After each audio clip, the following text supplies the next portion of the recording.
We shall propose further cooperative efforts between all the nations in weather prediction and eventually in weather control. We shall propose, finally, a global systems of communication satellites linking the whole world in telegraph and telephone and radio and television. The day need not be far away when such a system will televise the proceedings of this body to every corner of the world for the benefit of peace. This is the Master Control Room. Electronic maps and view screens display up-to-the-minute pictures of the weather around the Earth. Every hour, reports are automatically received from all points at sea, on land, and in the air. 22,000 miles out in space, 3 robot satellites train their sensitive television eyes on all parts of the Earth. These pictures are monitored on viewing screens in the Weather Center.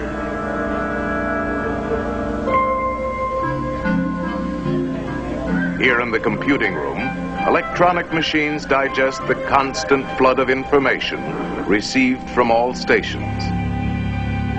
This is then translated into an ever-changing diagram of the Earth's weather. Forecasts for every sector of the globe are made months in advance. Prediction charts have indicated that a powerful hurricane will begin forming today in the Atlantic Ocean. The electronic weather map shows an intense storm system building up about 1,000 miles due east of Miami, Florida. The controller calls for a close-up satellite view of the troubled area. Coordinates: Coco 526, Yankee 2.5. Okay, controller. Coco 526, Yankee 2.5. The characteristic swirling clouds of the hurricane are beginning to form. At sea, the waves anticipate the violence to come. The controller calls for a last-minute prediction of the hurricane's path.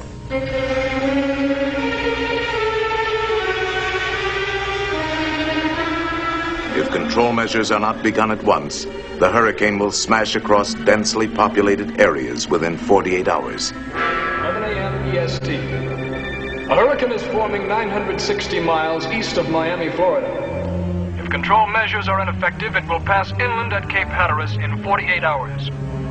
Control operations will begin within 2 hours, but safety precautions should be completed from Cape Fear, north no later than 6 p.m. tomorrow. At Weather Central, the control strategy is mapped out.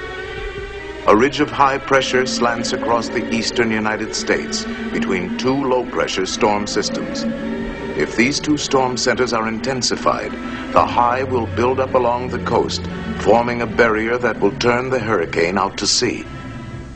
Stand by. Now pulling in satellite number 1 for visual check of low-pressure systems L20 and L21. The operator brings the satellite into focus on the 2 storms. One centered over Kansas, the other over Labrador. Changing to northeastern low, L21.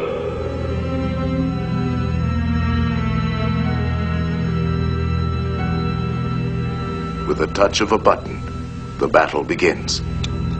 On the ground, chemical cloud seeders begin to work the 2 storm areas. Robot planes seed the clouds from above. The storm centers over Kansas and over Labrador intensify as seeding continues. Now changing over to Hurricane Center H8.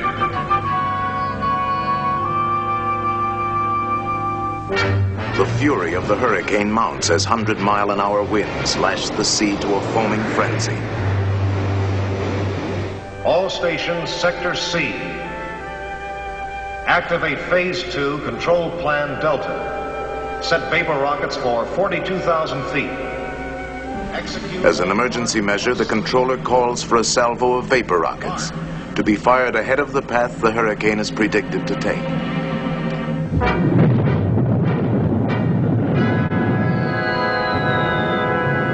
These These artificial clouds will block the sun from evaporating more water to feed the hurricane.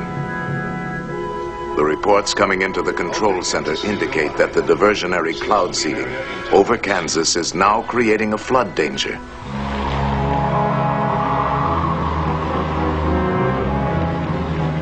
Specially equipped robot aircraft are dispatched immediately to release a high concentration of cloud seeding material into the fringes of the storm. Heavier seeding from the ground also helps to subdue the rain by spreading it over a wider area. The controller calls for another view of the hurricane, which has now moved closer to the coast.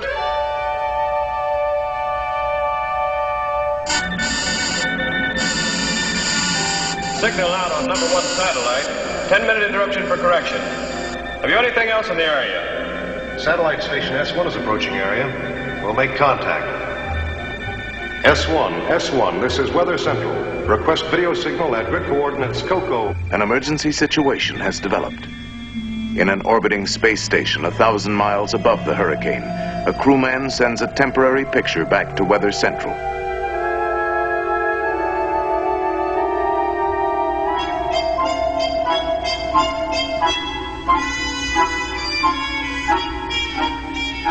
Okay, S1, your video is R5S5. Thank you. The hurricane has stopped moving toward the coast, but is still intensifying. It must be made to move northward and out to sea. This is a crisis. Aberdeen Station.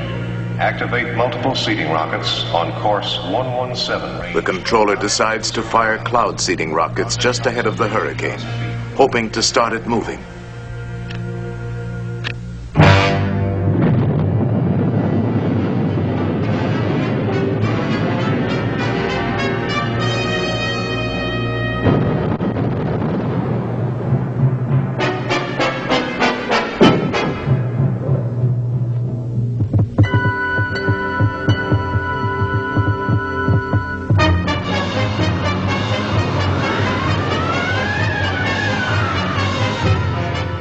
Slowly, the hurricane begins to shift.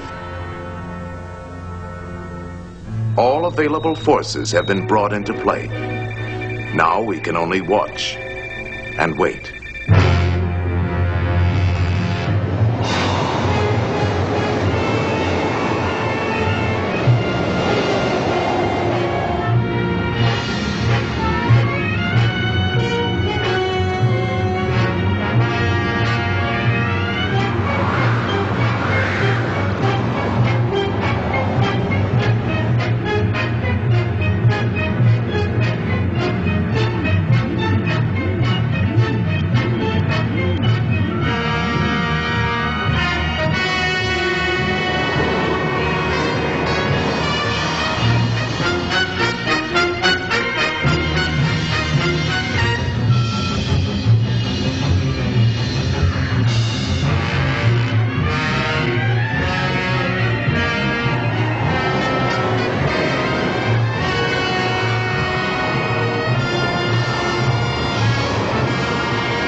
After hours of tension, the turning point is reached. Latest reports indicate the control strategy is successful. At last, the high-pressure ridge has settled along the coast, forming an invisible wall of safety.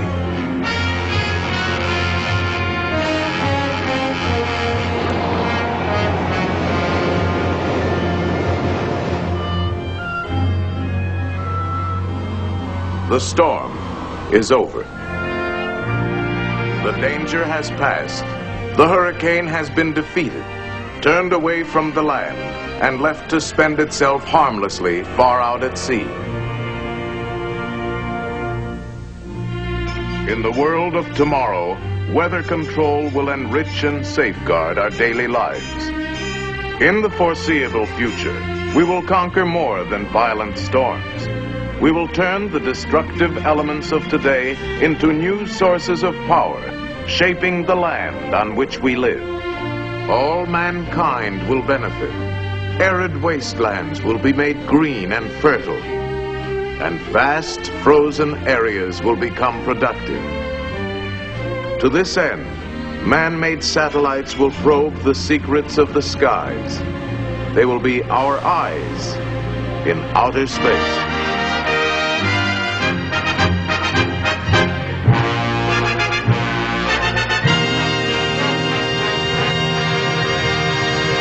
This is the shuttle's fuel tank. It may only be 130 miles to space, but to cover that distance, the engines will use 500,000 gallons of fuel. And that works out at 2 feet to the gallon.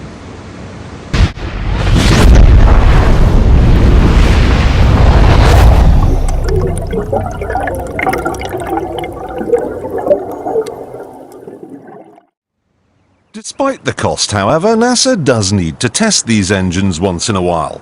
So they built this place in the wetlands of Mississippi.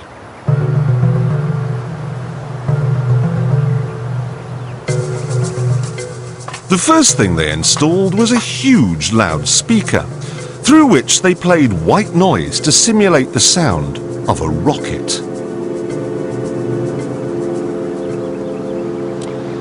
They then sent a number of trucks in different directions out into the wilderness, and the drivers were ordered to stop when the noise levels became acceptable. This gave them an imaginary boundary line, and anyone living on the inside of it was offered a simple choice. Stay, and you'll never hear another television program as long as you live. Or take the NASA shilling and get out. No one stayed, and NASA ended up with exactly what it wanted. 125,000 acres of nothing.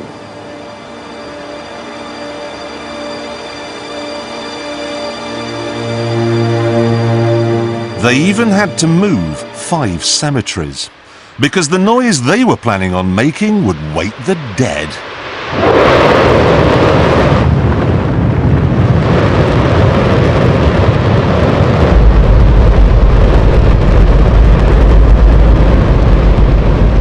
Don't worry if you can't hear what I'm saying. I couldn't even hear myself.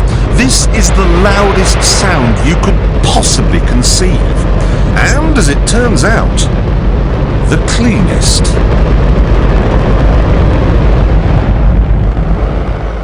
Now, the most amazing thing is that that cloud up there, which was generated by the engine, is just a mixture of hydrogen and oxygen. It's water vapor. And in about an hour's time, someone in Mississippi is going to get wet washing. It will actually rain.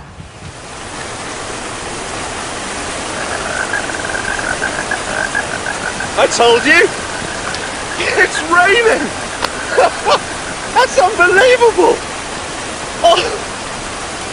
NASA's playing God. It's making its own weather.